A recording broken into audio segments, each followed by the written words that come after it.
All right, let's jump right in. Today, we're going to unpack the absolutely fascinating story of Swarovski.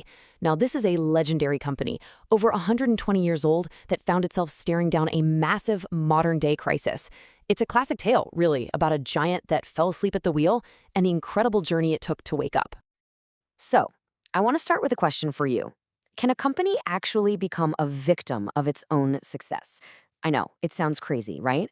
But what we're about to see is how years and years of dominating a market can create the perfect storm for a sudden, and I mean dramatic, fall from grace. And this brings us to this idea of the sleeping beauty company. Picture this. You've got these titans of industry, leaders who have been on top for decades. But over time, the very things that made them great, their perfect processes, their rock-solid culture, they start to harden. They become rigid. And that leaves them completely and dangerously exposed when the world decides to change overnight. So let's really dig into this problem. We're calling it a curse, but it's not some fairy tale spell. No, this is a very real business problem called organizational rigidity. It's what happens when a company's winning formula becomes the very trap that holds it captive. This curse really has two parts to it. On one hand, you've got structural rigidity. Think of this as the company's skeleton, the org charts, the processes, the hard lines that say this is how we are organized. But then you've got capability rigidity. This is more like the company's muscle memory, its habits.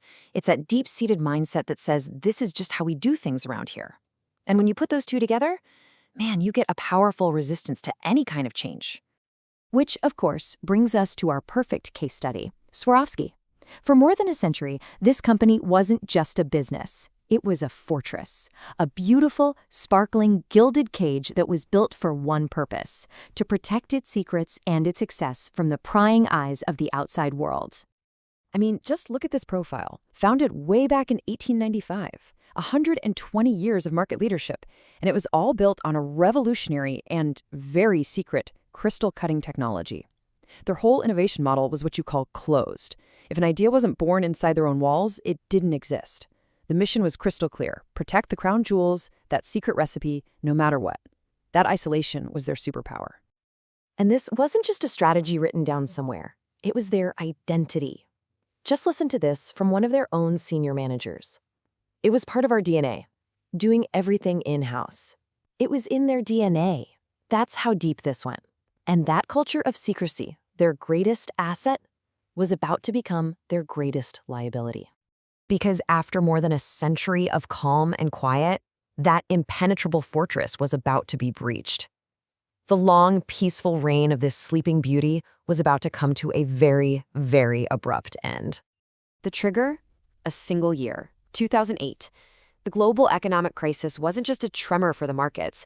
For Swarovski, it was an earthquake that completely shattered their predictable, comfortable world. And the speed of the change was just staggering. In the span of just 2 years, new competitors popped up, offering similar high-quality products but at lower prices. Suddenly, Swarovski's market went from a cozy monopoly to an all-out war of hyper-competition. The walls of the fortress hadn't just been breached, they had crumbled. And this left them with a profound choice: adapt or become a relic of history. So Swarovski embarked on this radical, and I mean radical, transformation journey. They decided to tear down the old walls and build something entirely new: a collaborative kingdom. Now, this change didn't happen overnight. You can see it happened in stages. Before 2008, it was all closed innovation, right? All secrets. The first big move came in 2012, when they actually created a dedicated team for open innovation. But by 2017, they had a huge realization.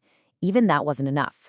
Openness couldn't be a department's job. It had to be the entire company's culture. It had to be an ecosystem. That first step in 2012 was absolutely crucial. This Open Innovation Networks team, you can think of them as explorers. They were sent out from the fortress with one job: to span the boundaries, to search for new ideas and partners in places they'd never looked before. This is a classic example of what's called structural ambidexterity. Basically, you create a new, separate team to explore, while the main business keeps the lights on, doing what it does best. But pretty soon, a much deeper realization started to sink in. As one manager put it, they realized they needed to think again about future business models instead of just optimizing the existing ones. This wasn't a job for a small team of explorers anymore. The entire organization had to learn to think differently.